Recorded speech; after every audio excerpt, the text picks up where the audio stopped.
अभी आप देखिए, आप जो क्वेश्चन कर रहे थे इसके अंदर हम बात करें, जैसे गुणन संक्रिया की बात कर दी हमने यहाँ पर। प्लीज बोर्ड पर देखेंगे सब बच्चे। देखो अब गुणन संक्रिया में देखो F1 है, F2 है, F3 है। यहां पर क्या होगा? F1 होगा, F2 होगा, F3 होगा। क्लियर है बिल्कुल। अब एक बात बताओ आप लोग, ऐसे 4 क्वेश्चन है आपके, 4 या 5 क्वेश्चन होंगे जो ये शो करते हैं कि आपको चक्रीय रूप में सेट दे दिया और आपसे कहा जाता है कि बताओ ग्रुप होगा कि नहीं होगा, अबेलियन ग्रुप होगा कि नहीं होगा, इस बारे में बात करवाता है। तो बताओ F1 को F1 से गुणा करूंगा, आप चाहो तो गुणा करके देख लो, नहीं तो बाकी तो आपको सामने दिख रहा है ये क्या है, तत्सम क्रमचय है ना, तो मैं सीधा लिख दिया।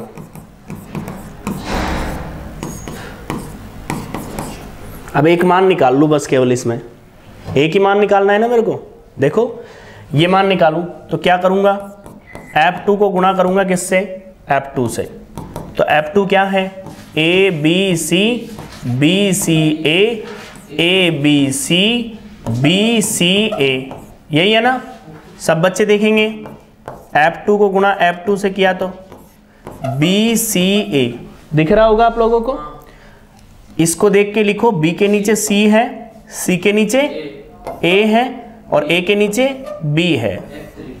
क्लियर है। अभी ऊपर वाली को क्रम से जमाओगे तो देखो F2 डॉट F3 बराबर A B C C A B। कौन है ये, दिख रहा है क्या? कौन है? F3। अब सुनो, ये F3 आ गया ना, तो ये क्या बच गया? F1, और ये क्या बच गया? F1, ये F2। तो बताइए सारणी आपकी कंप्लीट हो गई कि नहीं हो गई? क्लियर है बिल्कुल। एक बार ध्यान से सुन लो, क्वेश्चन क्या बोल रहा है आपसे, कि आपसे बोल रहा है कि आपको ये एस सेट दिया हुआ है, आपको बताना है कि A3 क्या होगा, क्रमचय गुणन के लिए ग्रुप होगा, ये हमको सिद्ध करना है। पहली चीज तो बोर्ड पर ध्यान देंगे, अर्स यहाँ पर ध्यान दो, S बराबर ABC है आपके सामने, A3 आपको दे रखा है, इसको मैंने F1 मान लिया, F2 मान लिया, F3 मान लिया। क्लियर है बिल्कुल। आपको पता है F1 क्या होगा, ये तत्सम क्रमचय हो गया आपका।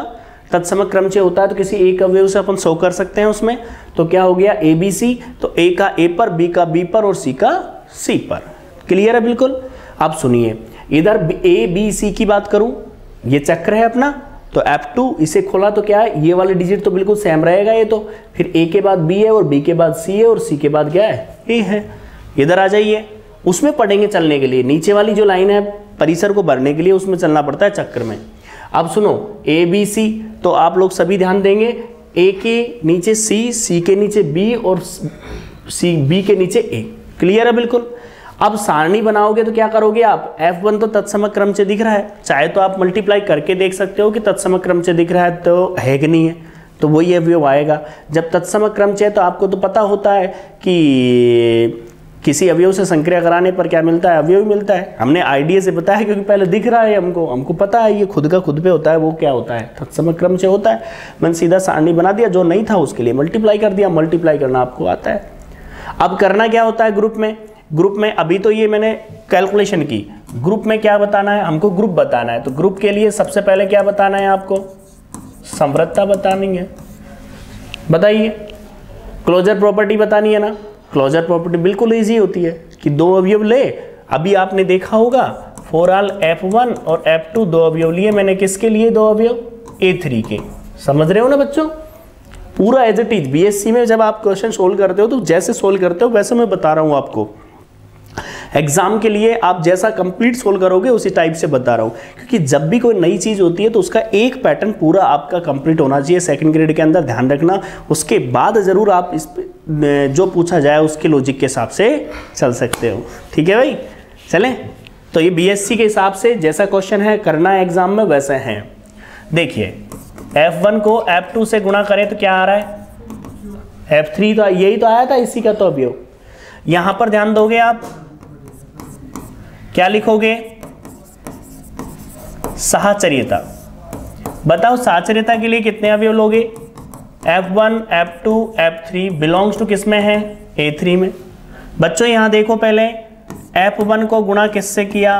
F2 गुणा F3। देखो सुनो, F2 मल्टीप्लाई F3, सारणी में चलो, सारणी बनाइए ना आपने अपने। F2 को गुणा F3 से किया तो क्या आया, F2 को गुणा F3 से किया तो क्या आया भाई, दिखा क्या? और F1 को F1 से गुणा किया तो क्या आया, F1, दिख गया? तो ये क्या आ गया, F1। इक्वेशन नंबर फर्स्ट डाल दी। सब बच्चे देखेंगे, अब F1 को गुणा F2 से डॉट F3। बताओ F1 को F2 से, ये तो तत्समक का काम कर रहा है ना। अरे मुझे नहीं पता, तत्समक के सारणी से मिल रहा था मेरे को, इसलिए F2 और F3 मल्टीप्लाई होकर के क्या देता है, देखिए F2 मल्टीप्लाई F3 के साथ F1 देता है, तो वो क्या आ गया आपके पास, F1। समीकरण नंबर 2। आप लोगों ने देखा होगा कि समीकरण 1 तथा समीकरण 2 से स्पष्ट है कि क्या क्रमचय गुणन संक्रिया, ऐसे लिखोगे बिल्कुल, गुणन संक्रिया G में मतलब A3 में क्या है, सहचारी। बात समझ में आई कि नहीं आई आप लोगों को? बताओ क्या बोला मैंने, कि जो क्रमचय गुणन संक्रिया है वो क्या होगी,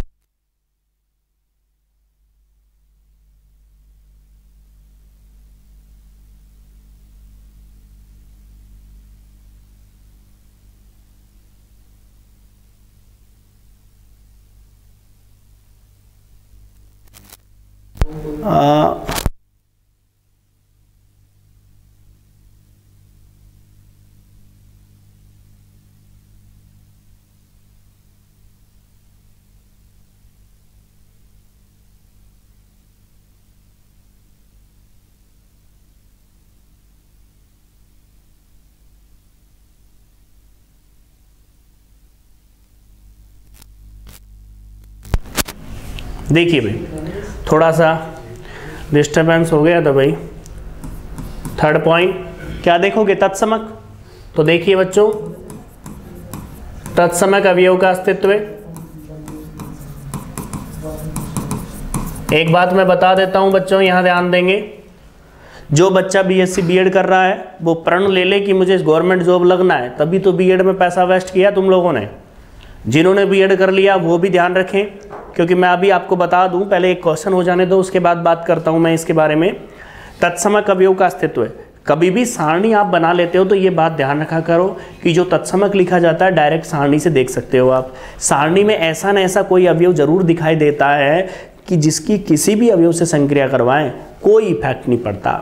तो आपने देखा होगा यहाँ पर, देखो बच्चों, ये सारणी में ये F1 ऐसा अवयव है जिसकी किसी भी अवयव से संक्रिया करवाने पर कोई इफेक्ट नहीं पड़ता।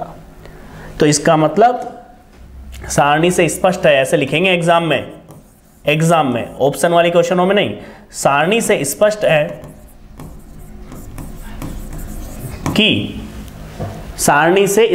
कि क्रमचय गुणन का तत्समक, प्लीज बोर्ड पर ध्यान दें, क्रमचय गुणन का तत्समक F1 है। क्लियर है बिल्कुल? मेरे को ऐसा लगता है आप घर की बातें यहाँ करते हो आकर के, तो फिर जब आपसे बोला गया कि क्वेश्चन पर ध्यान दो, एक क्वेश्चन पूरा समझा रहा हूँ मैं बिल्कुल, जिससे आपको पूरा पता रहे। अब एग्जाम में कैसे क्वेश्चन आता है मैं आपको यहाँ अभी 2-4 क्वेश्चन लेके भी बताऊँगा, फिर उसके बाद अपन PDF के माध्यम से ही सोल्व करेंगे, जिससे आपको दिक्कत नहीं आएगी। देखिए यहाँ पर हम बात करते हैं क्रमचय गुणन के तत्समक है। चौथा प्रतिलोम।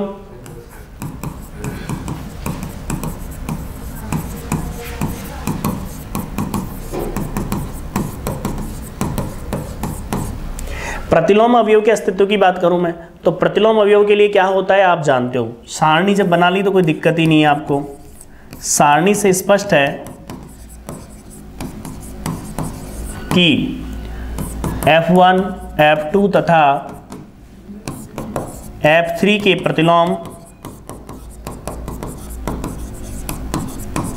क्रमशः, सारणी में आ जाओ, F1 की किससे संक्रिया करवाएं कि तत्समक आए, F1 से ही करानी पड़ेगी क्योंकि तत्समक कौन है, F1 है।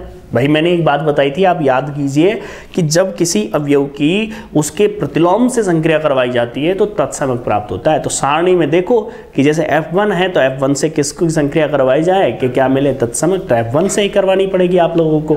क्लियर है ना बिल्कुल। तो देखिए F1 से फिर F2 से किसकी संक्रिया कराऊं, F3 की, और F3 की किससे करवाऊं, F2 से। समझ गए होंगे। तो देखो यहाँ पर क्रमशः F1 का तो F1 आ गया, फिर F3 एंड F2 है। अब एक और कंडीशन बच गई आपके सामने, वो क्या बच गई सुनो, 5वीं। आबेलियन ग्रुप की बात करता है ना वो, तो क्रम विनिमय नियम।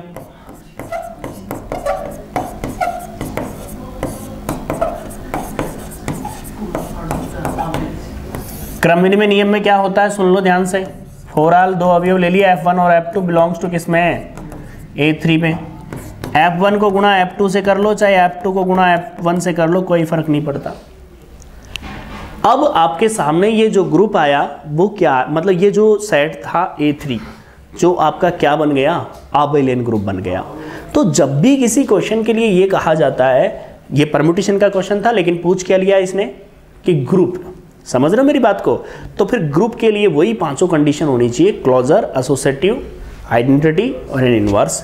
एंड आबेलियन पूछ लिया तो क्या होता है, ध्यान रखें आप लोग, आबेलियन जैसे ही पूछता है तो आपको कम्यूटेटिव और शो करना पड़ता है, क्रम विनिमय और शो करना पड़ता है।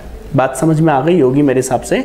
तो पहले तो इस पूरे क्वेश्चन को नोट कर लें आप लोग, क्योंकि ये नया था क्वेश्चन आज के लिए, तो नोट करें आप सभी, नोट करें भाई।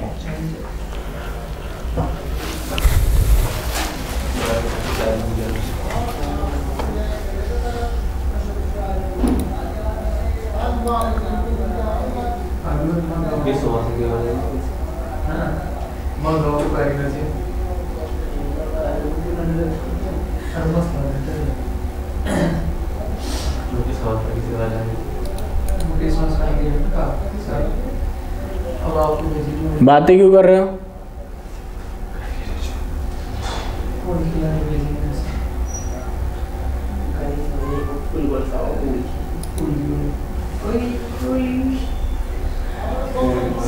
सब बोल रहे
और भी लिख रहे हैं बच्चे, लिखने दो, आप जल्दी लिख लेते हो तो इससे मतलब थोड़ी है।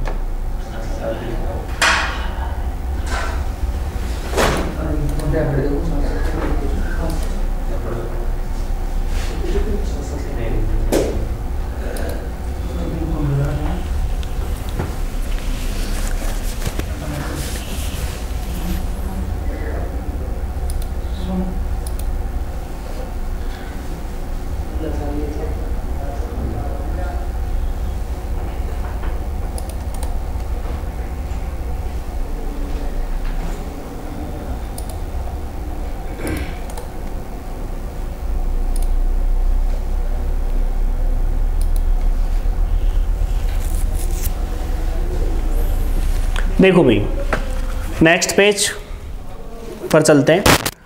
थोड़ा सा इसको मैंने इसलिए बोला है आप लोगों को लिखने के लिए, जिससे आप एग्ज़ाम में आपको पता रहे कि किस तरह से आपको सोल्व करना है।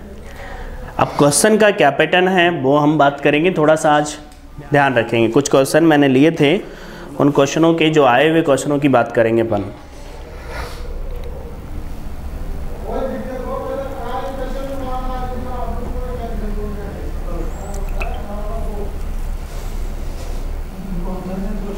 लिख लिया सबने? लिख लिया मानो क्या होता है? लिख लिया तो लिख लिया, नहीं लिखा तो नहीं लिखा। इसमें कौन सी बात है? मानने में क्या चीज़ है? जब लिखा ही नहीं है तो कहाँ से मान लें? वो तुम जानो क्या करते हो, लेकिन लिखा नहीं है तो और रुक जाएंगे।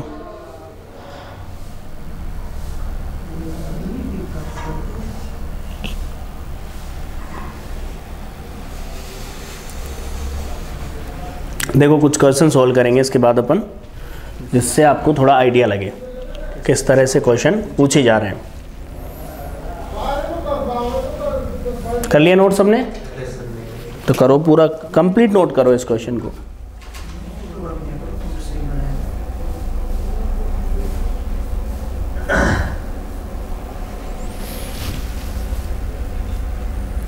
ग्रुप और परम्यूटेशन से रिलेटेड ही हम कुछ क्वेश्चन लेंगे, जिससे आपको आइडिया लगे कि एग्जाम में चाहे तो सेकंड ग्रेड क्या, फर्स्ट ग्रेड क्या, कॉलेज लेक्चरर तक भी एग्जाम में सीधे सीधे क्वेश्चन आते हैं। क्योंकि कुछ ऐसे क्वेश्चन होते हैं पूरे पेपर में जो 0 लेवल के होते हैं। पूरे पेपर के अंदर कम से कम ये मान लो आप 10% क्वेश्चन ऐसे होते हैं जो देख के ही टिक हो जाते हैं सीधे। ध्यान रखना, इसलिए ज़्यादा स्ट्रेस नहीं लेना आपको, क्योंकि बच्चा क्या करता है, बहुत ही ज़्यादा डीपली चला जाता है और ईजी से ईजी क्वेश्चन नहीं कर पाता वो।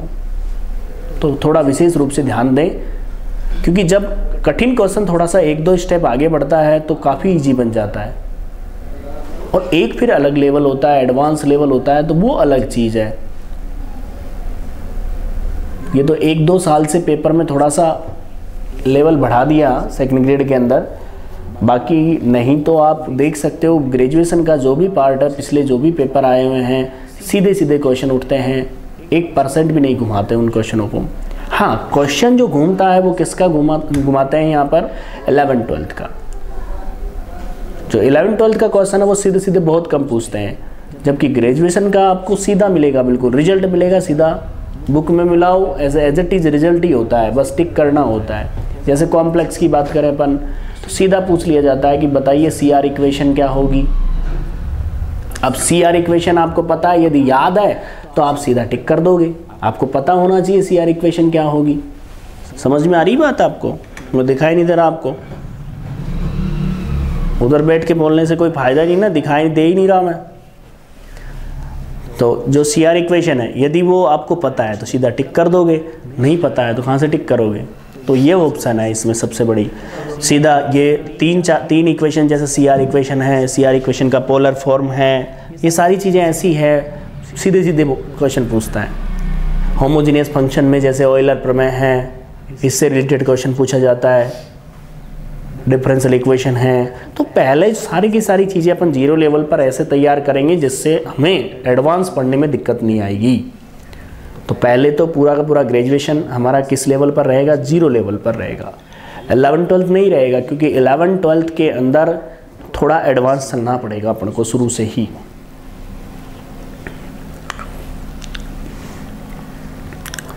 चलूँ आगे? बहुत टाइम लगा दिया आप लोगों ने लिखने में। इतना टाइम लगाओगे तो एक क्वेश्चन नहीं हो अपना, फिर लगेगा सेकंड ग्रेड में क्वेश्चन ही नहीं कर पाएंगे, इतना टाइम लगेगा। तो आज थोड़ी बड़ी क्लास होगी जिससे अपन टॉपिक को क्लियर कर पाए। थोड़ी स्पीड रखो ना लिखने में। ये अभी तो है, इसके बाद आप लोगों को जैसे भी जो भी टॉपिक होगा उसकी सीट आपको प्रोवाइड करवाई जाएगी। देखिए भाई, ये लीजिए, आगे चलते हैं अपन।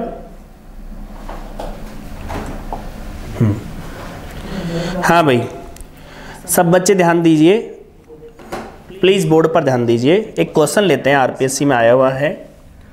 क्वेश्चन ले लिया हमने। द ऑर्डर,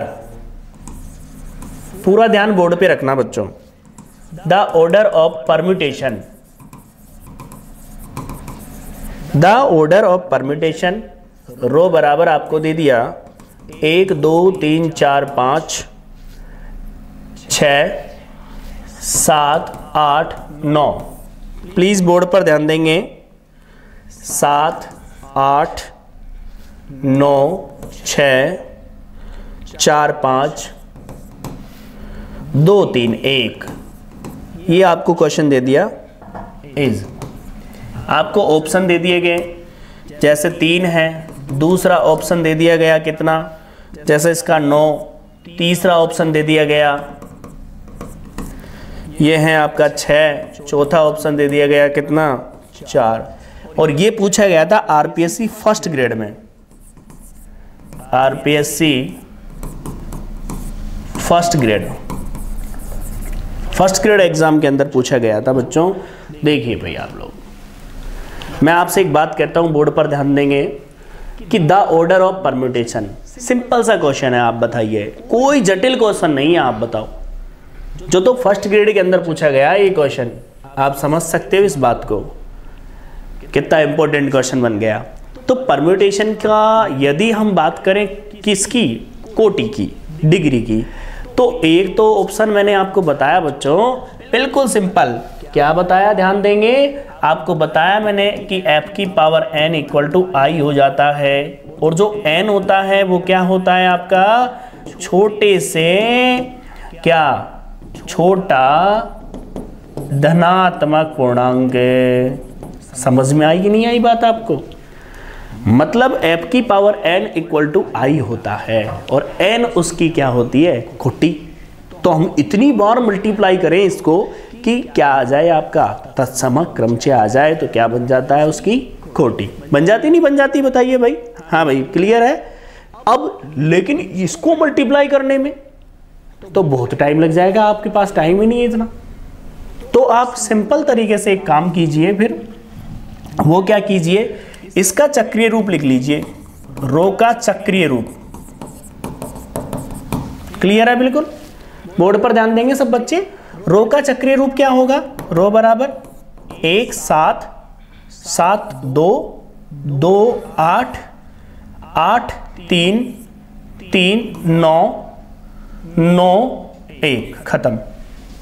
समझ में आ गई भाई, पहला चक्र कौन रह गया, 1 2 3 4 रह गया, 4 4 का 6 6 का 5 5 का 4, कंप्लीट हो चुका है। ये तो मैं समझा रहा हूं आपको, इसलिए थोड़ा टाइम लग रहा है, बाकी आप चक्रीय रूप लिखोगे तो 1 सेकंड में लिख लोगे, और सीधा लिख करके क्या कर दोगे, याद होगा आपको, जितनी चक्र की लंबाई होती है उतनी ही उसकी कोटि। तो बताओ, रो की कोटि याद कर रहे हैं हम, इसकी कितनी हुई, 1 2 3 4 5 6 तथा 3 का एलसीएम कितना हो गया, ऑर्डर ऑफ रो, 6 और 3 का एलसीएम कितना आ गया, 6 कहीं नजर आ गया, ये आ गया। दोनों ऑप्शन है आपके पास, दोनों चीज मैंने सिखाई, या तो आप क्रमचय को मल्टीप्लाई करके निकाल लीजिए। अभी तक तो इसमें एक चीज और मैं आपको बताऊंगा, जिसमें चक्र मल्टीप्लाई और कर लेंगे सीधे सीधे अपन, जैसे क्रमचय को मल्टीप्लाई करना सीखा था, वैसे चक्रों को भी आप मल्टीप्लाई कर सकते हो, सीधे क्रमचय में बदलने की जरूरत नहीं है। जबकि मैंने तो ये बताया कि कोई चक्र दे रखा है तो पहले उसको क्रमचय में बदलो, फिर उसके बाद मल्टीप्लाई करो, ठीक है भाई। तो अब यहाँ पर ध्यान देंगे, बताओ इसका ऑर्डर ज्ञात किया, इसमें कोई प्रॉब्लम है किसी को, कैसे ज्ञात करते हैं, कोई क्रमचय होता है, उस क्रमचय को क्या कर दो, असंयुक्त चक्रों के रूप में लिख दो, असंयुक्त चक्रों के गुणनफल में लिख दिया, और अब क्या कर दिया, इस रो की कोटि ज्ञात की, तो इसकी कितनी लंबाई है, किसी भी चक्र की जितनी लंबाई होती है वो उसकी कोटि होती है। कितनी लंबाई है, 1 7 2 8 3, कितनी है, 1 2 3 4 5 6, जितनी अवयव उतनी लंबाई। ये कितनी है, 3, 6 और 3 का क्या हो गया, एलसीएम कितना हो गया, 6 हो गया। बात समझ में आ गई कि नहीं आ गई बताओ। एक और क्वेश्चन लेते हैं अगला और समझते हैं हम। आज हम कुछ क्वेश्चन लेंगे जो टॉपिक अपन ने पढ़ा है, ठीक है भाई। थोड़ा सा ध्यान दोगे आप तो आप ये सोचोगे कि हम जो पढ़ रहे हैं वो इतना मैटर होता है कि आप लोग काफ़ी चीज़ें उसमें क्लियर कर पाते हो। अगला क्वेश्चन,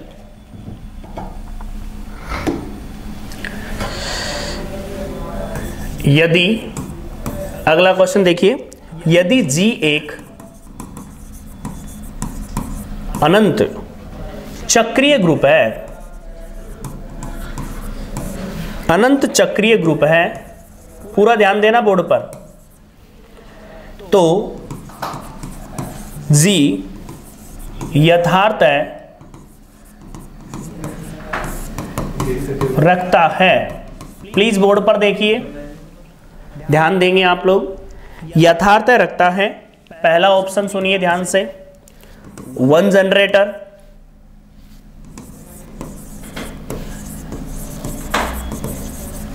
दूसरा ऑप्शन 2 जनरेटर्स,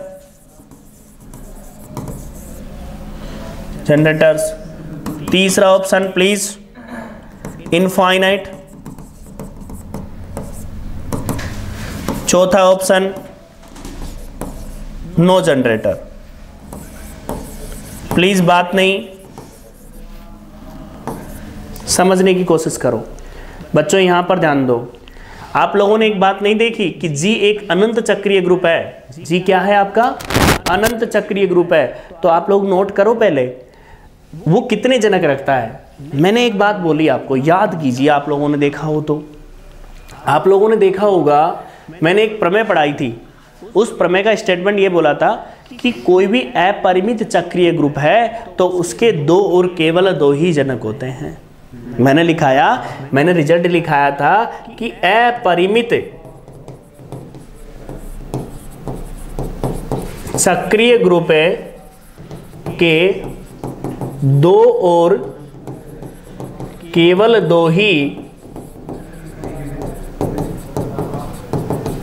जनक होते हैं।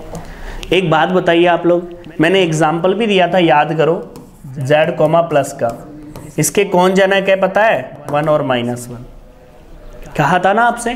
तो एक बात बताओ, अपरिमित चक्रीय ग्रुप के कितने होंगे? अनंत चक्रीय ग्रुप है, बात तो वही है, लैंग्वेज को पकड़ना भाई। अपरिमित नहीं है क्या ये? तो अपरिमित चक्रीय ग्रुप जो है उसके कितने जनक रखता है वो बताओ? 2। सिंपल सा टिक करना था आपको, 2। बोलिए भाई, ये भी एग्जाम में आया हुआ है। अगला क्वेश्चन लेता हूं मैं, 2 क्वेश्चन और सोल्व कर लेते हैं अपन, जिससे आपको आइडिया लग जाए कि किस टाइप से क्वेश्चन पुटअप हो रहा है। देखिए क्वेश्चन, देखिए क्रमचय आपको दे दिया, फिर आगे बढ़ेंगे टॉपिक पर। क्रमचय रो बराबर आपको दे दिया 1 2 3 4 5 6 7 8 9। प्लीज बोर्ड पर ध्यान दोगे। 2 3 4 5 1 6 7 1 6 7 9 8। क्या कह रहा है सुनिए, मैं पक्षांतरणों को की संख्या ज्ञात कीजिए। मैं पक्षांतरणों की संख्या ज्ञात कीजिए।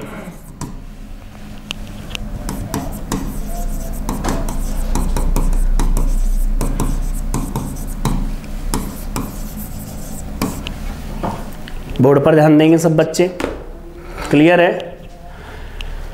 इसमें पक्षांतरणों की संख्या याद करें, बिल्कुल सिंपल क्वेश्चन आप कर चुके हो, ठीक है? ये कब आया हुआ था वो मैं बता रहा हूं आपको कि पक्षांतरणों की संख्या याद कीजिए। ये जो क्वेश्चन पूछा गया था आपसे, वो पूछा गया था 2nd ग्रेड के अंदर पूछा गया है 2014 के अंदर। तो 2nd ग्रेड एग्जाम के अंदर पूछा गया है, ध्यान रखना, ठीक है भाई? अब आप देखिए बोर्ड पर और समझिए क्या निकालना, पक्षांतरणों की संख्या। अरे भाई सीधी सीधी बात है कि पक्षांतर निकाल ले और उनको गिन ले तो उनकी संख्या पता चल जाएगी, नहीं पता चलेगी। लेकिन ये माइंड में एक बात आ जानी चाहिए आपके, पक्षांतर तो तब लिखोगे जब आपको क्या पता होगा कि चक्र पता होगा। चक्र के बगैर पक्षांतर कैसे लिख लोगे? तो पहले चक्र आना चाहिए। क्वेश्चन देखो पूछा है जो, यदि जिस बच्चे को चक्र रूप लिखना नहीं आएगा क्रमचय से, तो वो पक्षांतर तक तो पहुंच ही नहीं पाएगा, संख्या तो कहां से गिनेगा? तो देखिए बहुत इजी सवाल है, लेकिन कंसेप्ट पूरे काम में ले लिए। देखिए देखिए रो का चक्रीय रूप, मैंने ऑप्शन दिए नहीं, डायरेक्ट क्वेश्चन ले लिया। ठीक है, देखिए भाई रो का चक्रीय रूप, देखिए बोर्ड पर ध्यान देंगे। हाँ भाई सब बच्चे बताइए, बोलो एक साथ बोलो। एक के बाद दो, दो के बाद बोलो, सभी बोलो। दो के बाद तीन, तीन के बाद चार, और के आवाज नहीं है क्या? चार के बाद पांच, पांच के बाद एक, वापिस हो गया। ऐसे चिल्लाने के लिए बोलते तो बहुत ज्यादा चिल्लाओगे। कहाँ चल रहे थे? नहीं कुछ नहीं हुआ। देखिए छः, छः का छः ही रह गया, तो लिखो तो भी ठीक है, नहीं लिखो तो भी ठीक है। तो मैंने इसको नहीं लिखा। सात भी मत लिखो, आठ, आठ के बाद नौ के बाद आठ, हो गया। बताइए जब इसको ओपन करोगे तो वापस यही आता है। देख लो सही आप, कहाँ तक गिनती लिखोगे? 9 तक। एक के बाद क्या लिखोगे? दो, दो के बाद क्या लिखोगे? तीन, तीन के बाद क्या लिखोगे? चार, चार के बाद क्या लिखोगे? पाँच, पाँच के बाद क्या लिखोगे? एक, आठ के बाद नौ, नौ के बाद आठ, बाकी एज इट इज उतर जाता है। बोलो भाई समझ में आ गई बात? अब सुनो, इसका पक्षांतरण रूप, रो का पक्षांतरण रूप, रो बराबर 1 2 1 3 1 4, सॉरी 1 4 1 5 8 9। अब क्वेश्चन क्या पूछ रहा है? सुनो, क्वेश्चन ये पूछ रहा है कि इनकी संख्या कितनी है पक्षांतरणों की। तो गिनो, गिनती तो आती है हमको, गिनो। देखें, एक गिनो ना, गिनती नहीं आती क्या? 1 2 3 4 5। तो पक्षांतरणों की संख्या कितनी है बताओ? ऐसे क्वेश्चन पूछा है, सेकंड ग्रेड के अंदर आया हुआ क्वेश्चन है। तो आप सोच सकते हो क्वेश्चन सीधे सीधे भी उठते हैं पूरे पेपर में। लगभग ये मान के चले अपन कि 10% ऐसे क्वेश्चन होते हैं जो देखते ही टिक होते हैं। ठीक है भाई, चलें आगे। चलो टॉपिक पर चलते हैं आगे। तो आपको मैंने बताया कि जो टेस्ट अपन लेंगे, अर्थात जो आपको क्वेश्चन सोल्व करवाएंगे, वो आपको पीडीएफ के माध्यम से करवाएंगे। तो आपको कोई प्रॉब्लम नहीं है, क्वेश्चन सामने होगा, उस पर कैलकुलेशन अपन साइड में करेंगे। ठीक है भाई? हाँ, अब सुन लो आप लोग ध्यान से, कुछ रिजल्ट है जो लिखें सभी बच्चे। रिजल्ट लिखिए, आप लोगों के लिए कुछ रिजल्ट है। क्या बोला मैंने आपसे? हाँ, एक क्वेश्चन और सोल्व करते हैं अपन, इधर ध्यान देंगे। आप लोगों ने किया नहीं था ये क्वेश्चन, देखिए अपन पूरा करते हैं इसको। माना जी एक, अरे बात नहीं रहे, जी एक संबद्ध, सॉरी बात क्यों कर रहे हो? जी एक क्रमबद्ध, जी एक क्रमबद्ध युग्मों ए कोमा बी का समुच्चय है। प्लीज बोर्ड पर ध्यान दो, आप लोगों ने क्वेश्चन नहीं किया था, अपन कर लेते हैं इसको। जिसमें आपके पास क्या दे दिया? जिसमें ए और B belongs to G, A और B belongs to G and A not equal to 0। आपने बुक में क्वेश्चन किया हो तो देखिए। तथा मैंने कई बार देखा है आप लोगों को, इतने आलस करते हो आप लोग और फिर कहते हो कि सिलेक्शन की दौड़ में, तो सिलेक्शन की दौड़ में तो बहुत मेहनत है भाई हो। तो देखिए भाई,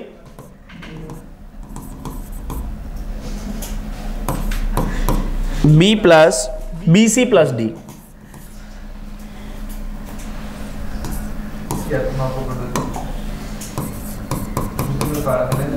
देख लीजिए ये क्वेश्चन है। आप सभी ध्यान देंगे, मेरे हिसाब से आप लोगों ने कर लिया होगा, नहीं किया हो तो देख लो। ग्रुप के अंदर एक क्वेश्चन था जिसमें a comma b star c comma d कैसे ओपन होता है, ए सी कोमा मतलब a c b C plus d. Question देखो आरपीएससी ने जो पूछा है वो क्वेश्चन क्या था, पूरा सोल्व करेंगे अपन तो कंप्लीटली इसके अंदर, जैसे आप बीएससी में सोल्व करके आए वैसे सोल्व करेंगे। लेकिन पूछा क्या है एग्जाम में वो सुनो। जितना बड़ा क्वेश्चन आपको दिखता है वो पूरा नहीं पूछता, उसमें से कोई लाइन पूछ ली, जैसे किसी ने तत्समक पूछ लिया या उसने किसी अवयव का प्रतिलोम पूछ लिया, तो वो डिपेंड करता है कि वो पूछ क्या रहा है। तो इन्होंने क्या पूछा है पता है, इन्होंने पूछा है, आरपीएससी में ही आया हुआ था, इन्होंने पूछा है कि ग्रुप ए का तत्समक अवयव क्या होगा। क्या पूछ लिया, ग्रुप का तत्समक अवयव, और ऑप्शन दे दिए सीधी सीधी भाषा में। तो अपन पूरा सोल्व कर लेते हैं, जिससे आपको प्रतिलोम पूछ ले वो भी पता रहे, तत्समक हो तो वो भी निकाल सको आप। ठीक है भाई, तो देखिए सीधा सीधा पूछ लिया इन्होंने। पहले इनके क्वेश्चन का आंसर देने से पहले शुरू से चलते हैं अपन। पहला पॉइंट कौन सा लेते हो आप, समृद्धता। ठीक है, पहले तो ये चीज मत घबराया करो तुम लोग, क्योंकि जल्दी घबराते हो आप लोग कि सर इतना बड़ा सोल्व करवा रहे हो, हम एग्जाम में कैसे सोल्व करेंगे। तो यहाँ देखें सभी बच्चे, मैं एक लाइन में पहले ये सोल्व कर देता हूँ कि तत्समक कैसे निकालते हैं इसका। सीधा ऑप्शन टिक करना है ना आपको तत्समक के लिए, तो मुझे नहीं पता तत्समक क्या होता है, लेकिन ये तो पता है कि जी का प्रत्येक अवयव ऑर्डर पेयर के रूप में है, ये तो पता है ना।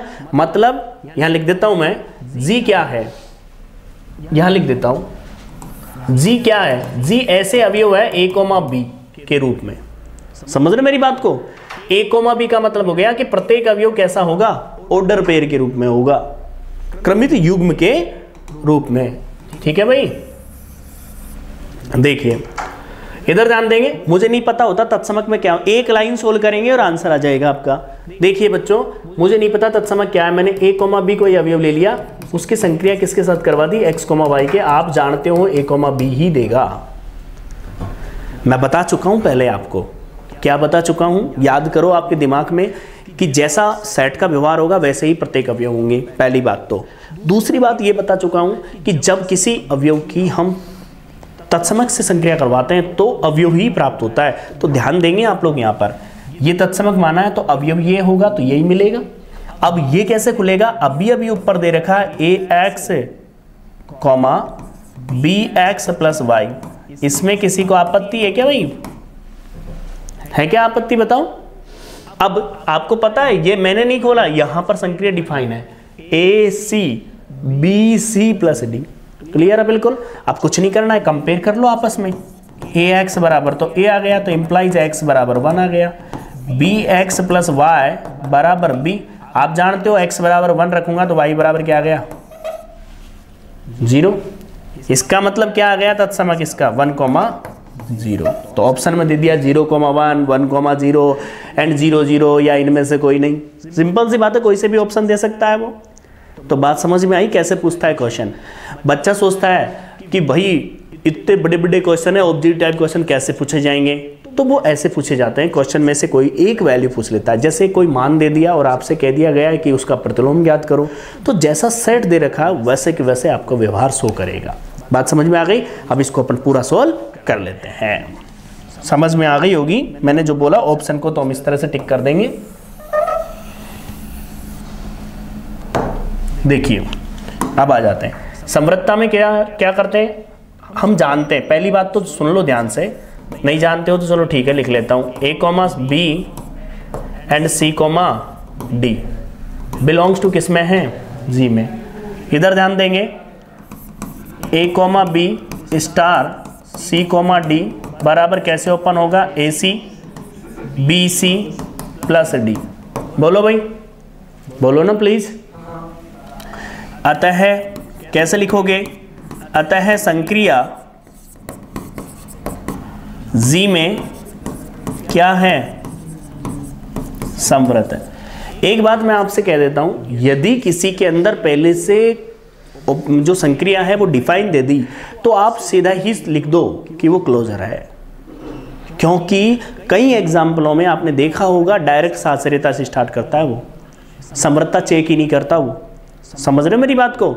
जब आप बीएससी में क्वेश्चन सोल्व कर, क्योंकि सब लोग बीएससी करके आए, जो सेकंड ग्रेड की तैयारी कर रहा है वो बीएससी करके आया, ये आप भी जानते हो अच्छे से। चाहे आपने बीएससी बीएड की है, चाहे आपने बीएससी की है, हर हाल में आप ग्रेजुएशन में ये चीज़ें पढ़ के आए हो और वहाँ आपने देखा होगा। उसके अकॉर्डिंग हम बात करें तो जिसमें यदि पहले से संक्रिया डिफाइन दे दें तो वो समृद्ध पहले से होती है, तो आपको दिमाग नहीं लगाना, एज इट इज ही लिख देना है। क्लियर है बिल्कुल। आगे बढ़ जाऊं मैं। हाँ भाई, अगला क्या देखते हैं अपन, देखो आप लोग गलती करते हो, वो क्या करते हो कि आप लोगों को पता ही नहीं होता कि सोल्व कैसे करें हम क्वेश्चनों को।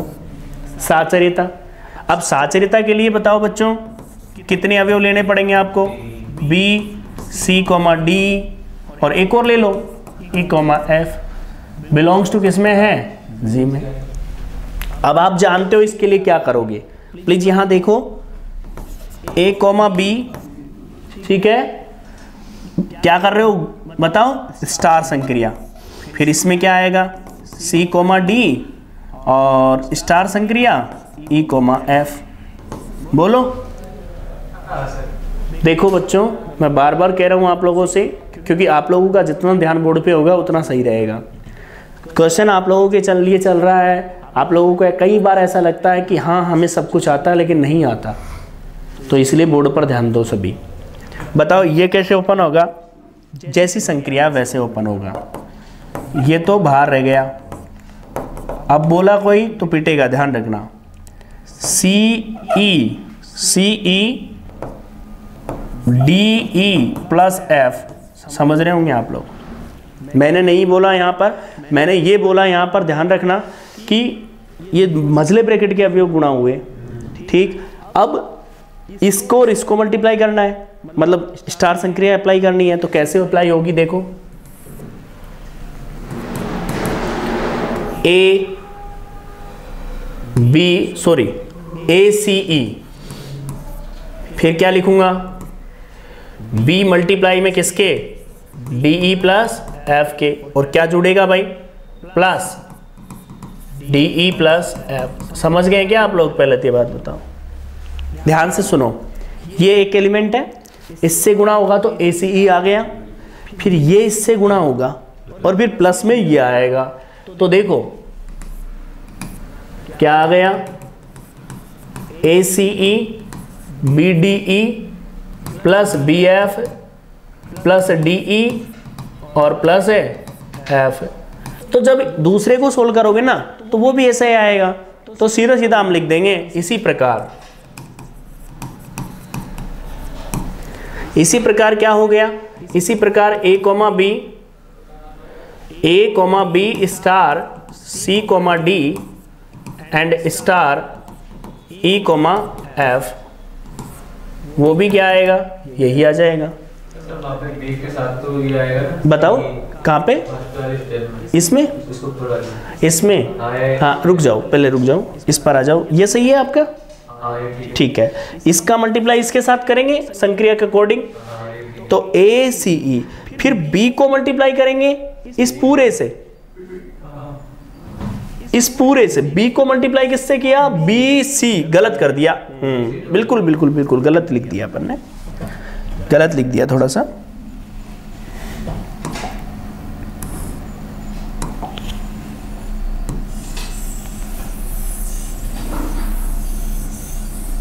यहां से गलत है, देखो आप जो बोल रहे हो वो ठीक है, ये इससे मल्टीप्लाई होगा पहले, तो बी सी ई, ठीक है, फिर plus d e plus f, समझ रहे हो आप मेरी बात को।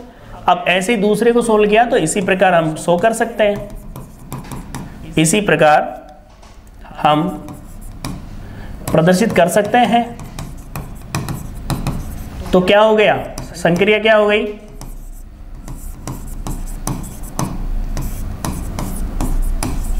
सहचारी है। बोलो। अब एक बात बताओ, संक्रिया सहचारी है, आप लोगों के पास तत्समक निकालना बता दिया मैंने, क्या था 1,0, तो प्रतिलोम भी ज्ञात कर लेते हैं। तत्समक तो अभी सोल्व किया था ना अपन ने, तो उसको ले लेते हैं अपन आगे।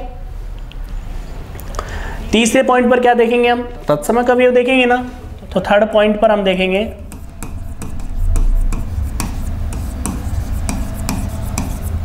जो मैंने अभी बोला आपको, कोई भी अवयव ले लिया a, b, वो किसका है, z का। तो मान लिया मैंने, मुझे नहीं पता, माना कि x, y g का क्या है, तत्समक है। अब बच्चों तुम जानते हो a, b की संक्रिया x, y के साथ करूं, चाहे x, y की संक्रिया a, b के साथ करूं, हर हाल में क्या मिलेगा, मिलेगा नहीं मिलेगा। अब आप सुनिए ध्यान से, एक ले लो, a comma b star x comma y equal to क्या मिलेगा, ए कॉमा बी। आप जानते हो इसको गुणा करो, a x comma b x plus y. जब इसको सोल्व करते हो ना आप लोग बच्चों, ये पूछा था डायरेक्ट उन्होंने, ठीक है, ऐसे प्रतिलोम भी पूछ सकता है। तो बताओ भाई ए एक्स बराबर कितना ए, तो बताओ एक्स बराबर कितना 1, एंड जब बी वाई प्लस है, सॉरी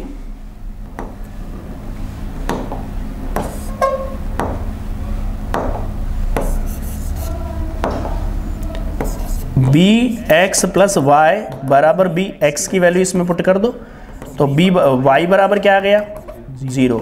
तो तत्समक मिला क्या 1,0। बात समझ में आई कि नहीं आई बता दीजिए। अब क्या लेंगे हम इसके बाद, चौथी कंडीशन आ गई प्रतिलोम अवयव।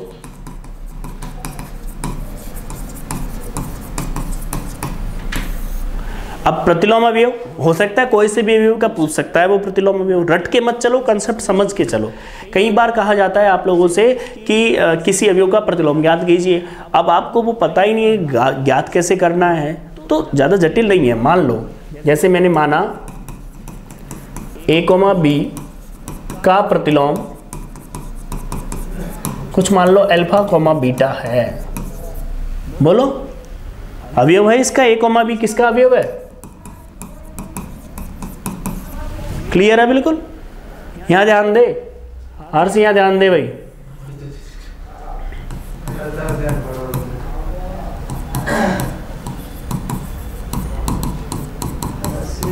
यही तो मिलेगा। अब आपको पता है, क्योंकि मैंने ये बता रखा है आपको कि जब किसी अवयव की उसके प्रतिलोम के साथ संक्रिया करवाई जाती है तो जो प्रोडक्ट मिलता है वो क्या मिलता है, तत्समक मिलता है। तो दिमाग में फिक्स होना चाहिए कि तत्समक कम मिलता है। तो देखिए भैया आप लोग, देखो मैं आपसे बार बार कहता हूँ इस बात को, थोड़ा सा मेरी बातों पे ध्यान दे लोगे ना आप लोग तो आपको बहुत बेनिफिट होगा। मैं आपका कोई इन क्लासों का कोई चार्ज आपसे नहीं ले रहा हूँ। आप अच्छे से जानते हो, यदि मेरे से कोई पढ़ा हुआ है ग्रेजुएशन में तो उसे पता होगा कि बीएससी के 1 साल का ही आपसे कितना चार्ज लिया जाता है, जबकि मैं आपको 11th से लेकर के कंप्लीट आपको कोर्स प्रोवाइड करवा रहा हूँ इस पर। लेकिन मैं बार बार आपसे कह रहा हूँ बिल्कुल 0 लेवल पर है, जिससे आपको तैयारी में साथ मिलेगा, ना कि मैं ये कह दूं कि भाई इन्हीं लेक्चरों से सब कुछ हो जाएगा। वो कब होगा, जब आपकी ग्रुप थ्योरी कंप्लीट हो जाएगी या पूरा सिलेबस कंप्लीट हो जाएगा, उसके बाद एक और कोर्स आएगा जिसमें होगा क्या, इसी चीज़ को अपन क्या करेंगे, थोड़ा एडवांस लेवल पर लेके चलेंगे, फिर क्वेश्चन सोल्व करेंगे, उनकी प्रैक्टिस होगी, उसके बाद जा करके अपन कर पाएंगे क्वेश्चन एग्जाम में।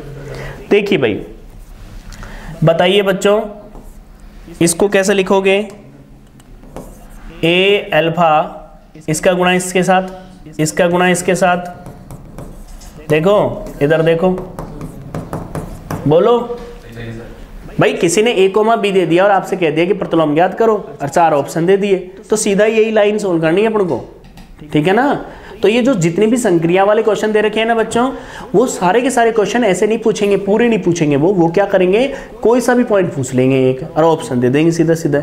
तो देखिए बताओ ए अल्फा का मान कितना है 1, तो अल्फा का मान कितना आ गया 1/a। एंड दूसरा देखिए बी अल्फा प्लस बीटा बराबर 0। यहाँ देखो इसमें अल्फा का मान पुट कर दो, तो b/a प्लस बीटा बराबर 0, तो बीटा बराबर माइनस के b/a। दिख रहा है क्या आप लोगों को। अब आप खुद देखिए इसका प्रतिलोम क्या मिल गया, अर्थात प्रतिलोम जो मिला अपने पास क्या 1/a कॉमा माइनस b/a। एक बात बताओ, ये इसका प्रतिलोम ऐसे ही प्रत्येक अवयव का प्रतिलोम होगा, तो हम क्या कह सकते हैं, ये ग्रुप होगा। बात समझ में आ गई होगी आपको, ठीक है। अब वो एग्जाम में खुद कहेगा कौन से अवयव का प्रतिलोम याद करो, तभी तो चेक करेंगे, क्योंकि तत्समक तो एक ही होता है, लेकिन प्रतिलोम तो प्रत्येक अवयव का अलग अलग होता है ना, तो वो डिपेंड करता है क्वेश्चन कैसे देता है, ठीक है भाई। तो अब इसे नोट करेंगे पूरे को,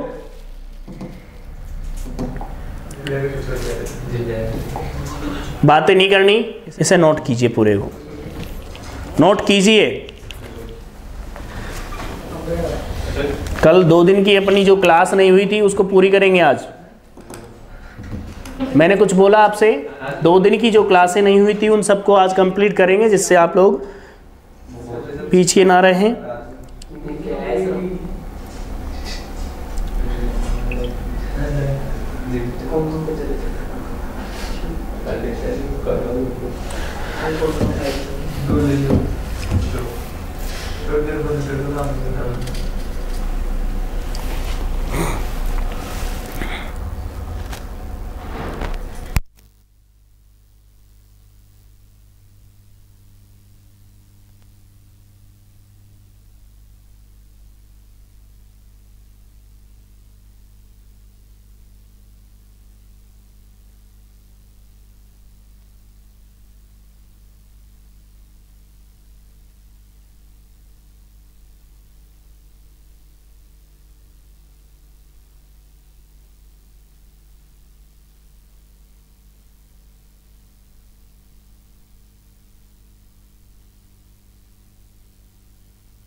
हाँ भाई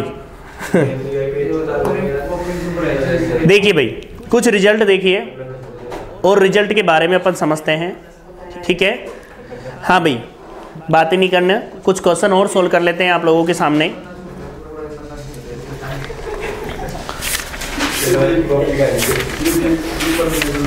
क्या हो गया भाई, बात नहीं करनी, बोर्ड पर ध्यान देना है।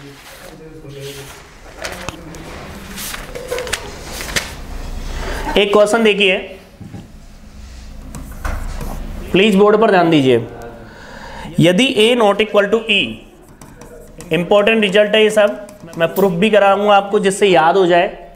यदि a not equal to e, group G में केवल एक ही अवयव कोटि 2 का है। सभी लिखना, पूरा कंप्लीट सोल्व कर रहा हूं, ध्यान रखना। यदि a not equal to e, group G में केवल एक ही, सब लिखें पहले, केवल एक ही अवयव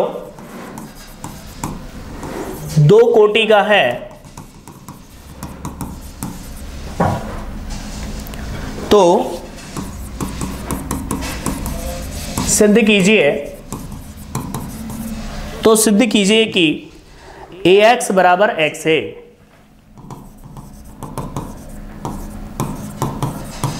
बहुत अच्छा क्वेश्चन है, बहुत अच्छा रिजल्ट है। डायरेक्टली पूछा जाता है आपसे, कि आपसे पूछ लिया जाता है कि जी में एक केवल एक कोटि का क्या है, एक ही अवयव है, मतलब 2 कोटि का, तो आपका जो ग्रुप होगा वो क्या होगा, सीधी बात है। और तो ax बराबर x से देखा जाए तो एक कम्यूटेटिव प्रॉपर्टी का भी पालन कर रहा है, आपको पता है। क्लियर है बिल्कुल। हमको ये सिद्ध करना है। अब क्वेश्चन कैसे पूछा गया है वो सुन लो पहले प्लीज, बोर्ड पर ध्यान दो। इसे सिद्ध करते हैं पहले तो।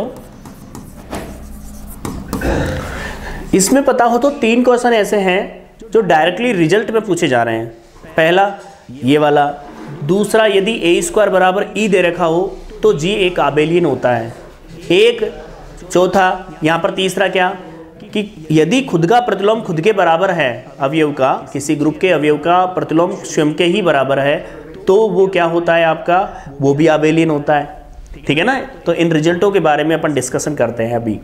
हाँ यहाँ ध्यान देगा हर्ष भाई, देखिए माना पूरा सोल्व कर रहा हूँ, बाकी एग्जाम में आपको डायरेक्ट ध्यान रखना है, मैं ऑप्शन में बताऊंगा कैसे पूछा जा रहा है। माना G एक ग्रुप है, प्लीज बोर्ड पर ध्यान देंगे, मैंने बार बार बोला कंप्लीट सोल्व करवा रहा हूँ जिससे आपको दिक्कत नहीं आए। माना G एक ग्रुप है, अब आप सुनिए ध्यान से, दिया क्या है, दिया है कि ऑर्डर ऑफ A बराबर कितना है 2, फॉर ऑल A किसमें अवयव है, G में। मतलब क्वेश्चन ये कह रहा है कि जो G ग्रुप है ना उसमें 2 ऑर्डर का केवल और केवल एक ही अवयव है। लिखे मत हर्ष, लिखे मत। देखिए मतलब केवल एक अवयव है। अब इसका मतलब आप याद करो पुरानी बात, मैंने रिजल्ट लिखाए थे और उस रिजल्ट में देखा था आपने कि यदि G एक ग्रुप है तो ऑर्डर ऑफ A और order of X, AX inverse आपस में क्या होते हैं, बराबर होते हैं। क्लियर है ना बिल्कुल। बोर्ड पर देखेंगे आप लोग कि ऑर्डर ऑफ A और order of X, AX inverse आपस में क्या होते हैं, बराबर। इसका मतलब मैं आपसे पूछना चाहता हूं कि जब A का ऑर्डर 2 है तो order of X, AX inverse भी कितना होगा, 2 ही होगा ना। तो देखिए V दैट आपको पता है कि ऑर्डर ऑफ A बराबर क्या होता है, order of AX X inverse. इसका मतलब क्या हुआ, इसका मतलब इसकी कोटि भी क्या हो गई, 2 ही होगी, हो ही नहीं सकती नहीं तो। इसका मतलब अलग से तो बात नहीं, ये इसके बराबर ही तो होगा फिर। तो देखिए ना, अब जब दो अवयव का ऑर्डर बराबर है इसका मतलब वो क्या है, अरे बराबर ही तो है। कारण क्या हुआ, बराबर होने का कारण सुनो। मैं आपसे बोलना चाहता हूं कि इसकी एक ही कोटि और इसकी कोटि आपस में बराबर होती है। एक बात बताओ, इसकी कोटि 2 है और इसकी कोटि भी कितनी आएगी, इसकी भी 2 ही आएगी। आएगी कि नहीं आएगी बताओ। अरे जब यदि मान लो ये दो कोटि का कोई दूसरा अवयव हो जाए, तो थ्योरम तो ये कह रही है, क्वेश्चन तो ये कह रहा है आपसे कि एक ही अवयव है दो कोटि का। इसका मतलब समझ में आ रहा है तुमको? थोड़ा दिमाग लगाना आप लोग, थोड़ा सा दिमाग लगाइए।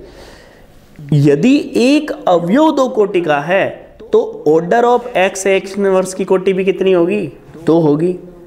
एक बात बताओ, ये अलग से अवयव हो जाएगा तो दो अवयव हो जाएंगे दो कोटि के। इसका मतलब ये बात क्लियर हो रही है आपके सामने बिल्कुल, क्या एक ही है। अर्थात ये बात क्लियर हो गई कि ए बराबर क्या है, जब भी एक अवयव रहेगा। और यदि ऐसा है तो बच्चों यहां देखें, इसको मैंने किससे गुणा कर दिया, बात नहीं रहे। ये लो, x की दक्षिण गुणन संक्रिया करवा दी मैंने। आप बताइए ये क्या हो गया और ये क्या हो गया?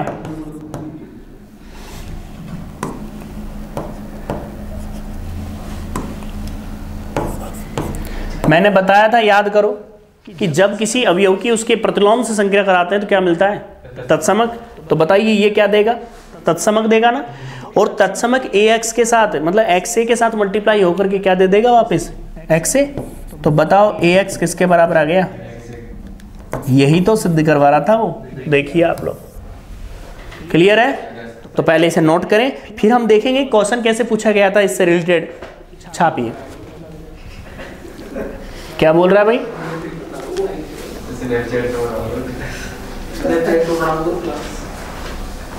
शांत। जो मैं आपको बातें कह रहा हूं उस पर ध्यान दो, फालतू बातों पे नहीं।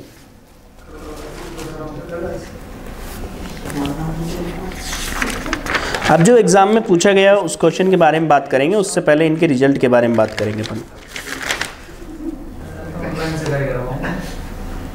मैंने आपसे बोला जो यहाँ पे बैठे हैं बच्चे बातें ना करें, बार बार आपसे कह रहा हूँ इस मामले को।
सभी देखें बोर्ड पर, चलें।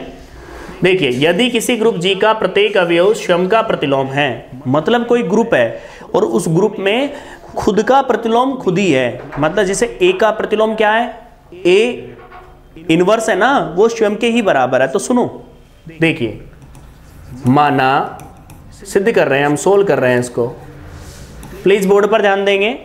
माना जी एक क्या है, ग्रुप है। मान लिया मैंने जी क्या है, एक ग्रुप है। समझ में आ गई बात। अब आप सुनो, जी एक ग्रुप है तथा क्या दे रखा है तथा ए किसके बराबर है, ए इनवर्स के, मतलब किसी अवयव का प्रतिलोम स्वयं के ही बराबर है। ए किसके बराबर है, ए इनवर्स के बराबर है। तो अब सिद्ध क्या करना है बताइए आप लोग, क्या सिद्ध करना है बताओ। चलो, अब हमें सिद्ध करना है कि क्या सिद्ध करना है, जी एक आबेली ग्रुप होगा। हमको यही तो प्रूफ करना है। एक बात बताओ, जब ग्रुप पहले से दे दिया तो आबेली ग्रुप के लिए कंडीशन कौन सी, ये तो मैं सोल्व कर रहा हूं बिल्कुल तरीके से, बाकी तो ऑप्शन के लिए तो सीधे रफली आपको क्रम विनिमय नियम देखना है। समझ में आ रही बात। अब देखना है जो आप ऑब्जेक्ट टाइप क्वेश्चन सोल्व करो ना, तो अब लिखना है। इधर ध्यान देंगे बच्चे, क्या सिद्ध करना है, आबेली। तो ए और बी बिलोंग्स टू किसमें है, जी में। तो हमें क्या करना है, हमें क्रम विनिमय दिखाना है। तो बताओ, ए बी का होल इनवर्स, ए बी का होल इनवर्स बराबर क्या है, ए बी है कि नहीं है। ए बी कोई अवयव है, उसका प्रतिलोम स्वयं के ही तो बराबर होगा। भाई दे रखा है ना पहले से आपको कि जो प्रत्येक अवयव का जो प्रतिलोम है वो स्वयं के ही बराबर है, स्वयं ही है मतलब। तो ए बी का इनवर्स क्या होगा, ए बी होगा। आपको पता हो तो मैंने स्टार्टिंग में रिजल्ट लिखाया था, याद कीजिए। आप लोगों को याद होगा तो, क्योंकि याद करोगे तो तैयार होंगे। इसका इनवर्स हमेशा खुलता है बी इनवर्स स्टार रिवर्स। तो देखिए आप लोग यहाँ पर इसे लिखेंगे बी इनवर्स ए इनवर्स बराबर ए बी। फिर पता है आपको बी इनवर्स किसके बराबर है, बी के बराबर, ए इनवर्स इसके बराबर है। ये तो क्या हो गया, कम्यूटेटिव लो काम कर गया।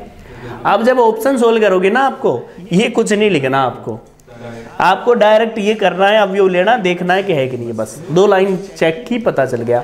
और ये भी नहीं करो तो सबसे ज्यादा मैंने एक ही बात बताई आपको, रिजल्ट दिमाग में बैठना चाहिए। और रिजल्ट क्या होना चाहिए, यदि किसी ग्रुप का प्रतिलोम स्वयं के ही बराबर है तो सीधा ध्यान रखें आबेलियन ग्रुप होगा। दूसरा, यदि कोई ग्रुप है और उस ग्रुप में ए स्क्वायर बराबर ई है, क्या बोला मैंने, ए स्क्वायर बराबर ई है, तो भी जी आबेली होता है। क्लियर सी बात है। तीसरा, यदि कोई ग्रुप है और उस ग्रुप में 2 कोटि का केवल कितना, एक अवयव है, तो हर हाल में ए एक्स बराबर क्या होगा, एक्स से होगा। सीधा टिक कीजिए, जैसे ही रिजल्ट देखा वैसे ही टिक कर दीजिए। तो सब बच्चे एक काम करें, अब इसमें ऑप्शन पर आ जाते हैं। ये तो हो गया डिस्क पूरा का पूरा सोल्व कर दिया हमने, तो सभी ये भी लिखना है सभी को, और ये फिर ऑप्शन का है। बताओ क्या होगा फिर, आबेली। क्लियर है बिल्कुल। कई बार बच्चा कंफ्यूज हो जाता है, परिमित होगा, चक्री होगा, अनंत होगा, तो कौन सा होगा, ये आबेली ग्रुप होगा। तो छाप लो इसको, नोट कर लें सब बच्चे। हाँ भाई नोट कर लीजिए, नोट कर लीजिए, नोट करो। पहले ऑप्शन मत करना, आप लोग जो लिख रहे हैं वो यहाँ पर जो बैठे हैं, पहले ये पूरा मेथड लिख करके और फिर लिख लेना आपके हिसाब से ऑप्शन। मैंने कंप्लीट आपको सोल्व करवाया जिससे आपको याद हो रिजल्ट थोड़ा सा।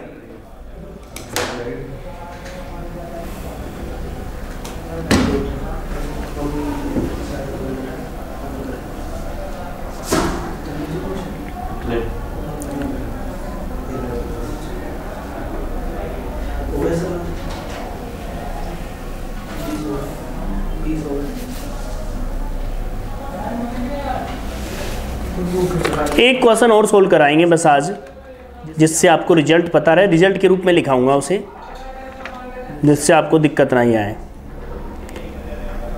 फिर कल कुछ रिजल्ट है और उसके बाद कुछ क्वेश्चन सोल्व करेंगे अपन।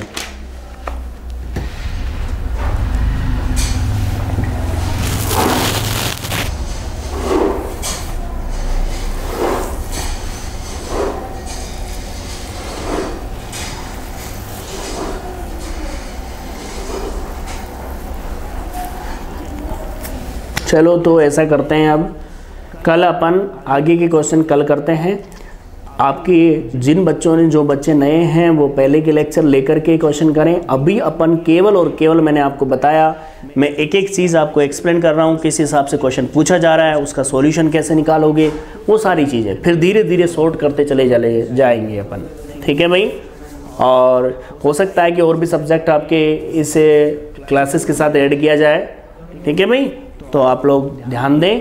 और मैं आपसे कह देता हूँ, आप लोगों को जैसे भी एक क्लासेस लगती हैं, लेक्चर जैसे भी आपको सेकंड ग्रेड के लग रहे हैं, आप कमेंट में ज़रूर लिखें। साथ में आप लोग जितने ज़्यादा मैंने बोला कंप्लीट है, आपको फ्री प्रोवाइड करवाया जा रहा है ये सेकंड ग्रेड का कोर्स।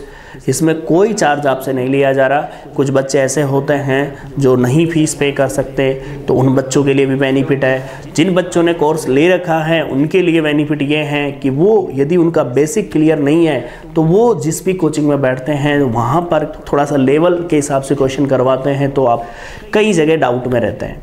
तो इस विशेष रूप से ध्यान रखें कि इनको लेने से आपको बेनिफिट ज़रूर होगा, ये 100% है। क्योंकि आप भी जानते हो जो चीज़ें सिखाई जा रही है वो आपको हर हाल में काम आ रही है, साथ में आरपीएससी में पूछी भी जा रही है। तो इसलिए विशेष रूप से ध्यान दें और जो तैयारी कर रहा है वो भी करें। मैंने आपको बताया, मैंने 2 चीज़ें आपको कंप्लीट करवाऊंगा। एक तो मैं आपको जो ग्रेजुएशन वाला जो पोर्शन करवाऊंगा वो जेपीएच के माध्यम से, और जेपीएच की ही आप जानते हो एसआर सैनी की बुक है, उसके माध्यम से आपको सेकंड ग्रेड का आपको कंप्लीट सिलेबस आपको प्रोवाइड होगा। ध्यान रखें, कंप्लीट में बहुत लेक्चर होंगे, बीच में टेस्ट भी, मतलब जैसे अपन क्वेश्चन वगैरह रखेंगे, तो आप चलते रहें, बने रहें चैनल पर, तो आपको बहुत बेनिफिट होगा। अपन ये चाहते हैं संस्कृत डिपार्टमेंट की जो वैकेंसी है वो लगने तक हमारा पूरा सिलेबस कंप्लीट हो जाए, पूरा रिवीजन हो जाए, तरीके से हमारी तैयारी हो जाए, तो हम ये मान के चलेंगे, जज करेंगे हम कि हम कितने क्वेश्चन अटेम्प्ट किया, किन बच्चों का इसमें से सिलेक्शन हुआ। उसके बाद भी आप जानते हो, हाँ मैं आपसे एक बात कह रहा था, अब याद आई, पहले क्या मैं बोल रहा था लेकिन कुछ बच्चों ने क्वेश्चन ले लिया था, इधर ध्यान दो। जिन बच्चों ने बीएससी बीएड कर रखा है, ध्यान रखना, जिन बच्चों ने बीएससी बीएड जो 4th ईयर में थे, जिन बच्चों ने बीएससी के बाद बीएड कर लिया, मेरा एक सजेशन है, मेरा केवल सजेशन है, आपका करना ना करना आप जानो। प्लीज़ बोर्ड पर ध्यान देंगे, समझिए। अभी आप लोगों के पास संस्कृत डिपार्टमेंट की जो वैकेंसी आई है सेकंड ग्रेड की, ठीक है, आप भी जानते हो ये वैकेंसी जैसे ही लगेगी तो सब्जेक्ट वाली जो वैकेंसी है वो भी आएगी आपकी, उसमें पोस्ट ज़्यादा होती है, आपको पता है। आप खुद समझ सकते हो, इसकी जो तैयारी होगी आपकी, उससे आपको अपने आप को जज करने का मिलेगा, जिससे एग्ज़ाम में आप बैठ रहे हो, एग्ज़ाम में किस तरह से क्वेश्चन करना है, अपने आप को तैयार कर पाओगे आप लोग, ये बात ध्यान रखना। तो यदि आप लोग सोचो तो आपकी ये तैयारी का देखा जाए तो प्रारंभिक दौर होगा जो इसमें ये बता देगा कि आपके अंदर क्या कमी है क्या नहीं है। यदि आपका इसमें अच्छी तैयारी होती है तो सिलेक्शन हो जाता है, यदि नहीं भी होता है तो आपको टेंशन नहीं करनी, आपके तुरंत आपके सामने तैयार है, यही सेकंड ग्रेड है। तो आप टारगेट बना के चलो कि आपको हर हाल में इन 2 सालों के अंदर सेकंड ग्रेड को निकालना ही निकालना है, क्योंकि आप भी जानते हो अभी इलेक्शन होंगे, उसके बाद नई वैकेंसी आएगी, फॉर्म भरे जाएंगे, थोड़ा टाइम लगेगा, तब तक आप पूरी तरीके से तैयार हो जाएंगे। ध्यान रखना, जीके आप जहाँ से भी पढ़ रहे हो पढ़ो, अपने रूटीन के हिसाब से पढ़ो।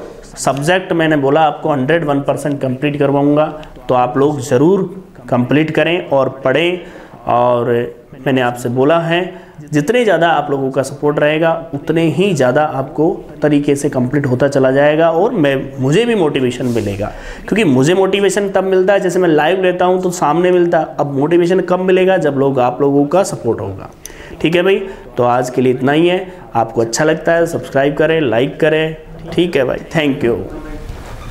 अब कमेंट तो वो जाने करें कि नहीं करें वो अलग बात है।